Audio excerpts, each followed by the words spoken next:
Aujourd'hui, on vit dans la domination et dans l'oppression, et donc on doit complètement réapprendre à fonctionner en harmonie les uns avec les autres. Je suis Marie Toussaint, j'ai 31 ans et je suis militante pour la justice climatique et les droits du vivant. Je suis fille de volontaire à TD Quart Monde.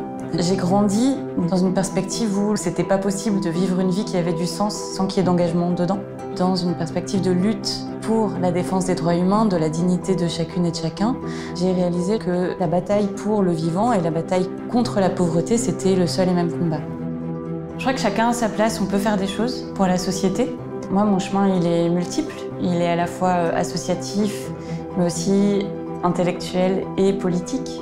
J'ai voulu faire du droit pour porter des actions en justice contre les pollueurs, contre ceux qui les financent, et puis contre les États qui oublient d'agir pour protéger le climat, la planète et les citoyennes et les citoyens.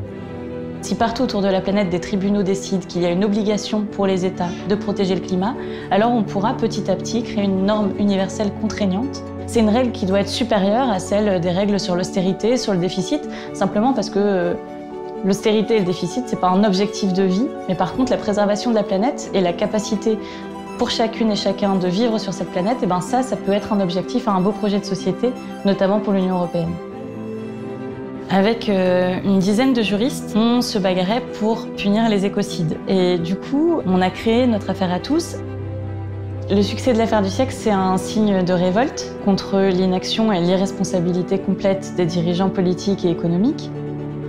Et ça fait écho à toutes ces mobilisations autour de la planète, aux grèves de la jeunesse pour le climat, aux autres actions en justice, et qui montrent que quand on s'unit, on peut vraiment réussir à faire bouger les lignes. En fait, des dirigeants politiques qui n'agissent pas sont autant responsables, et même autant coupables, que ces grands pollueurs qui détruisent notre planète, et puis toutes les firmes qui se font de l'argent sur le dos des citoyens. Si je suis élue députée européenne, je veux être la voix de la nature et de tous les écosystèmes qui n'ont aujourd'hui aucune manière de se défendre. Je défendrai les droits des femmes, parce que leurs droits sont en recul aujourd'hui en Europe.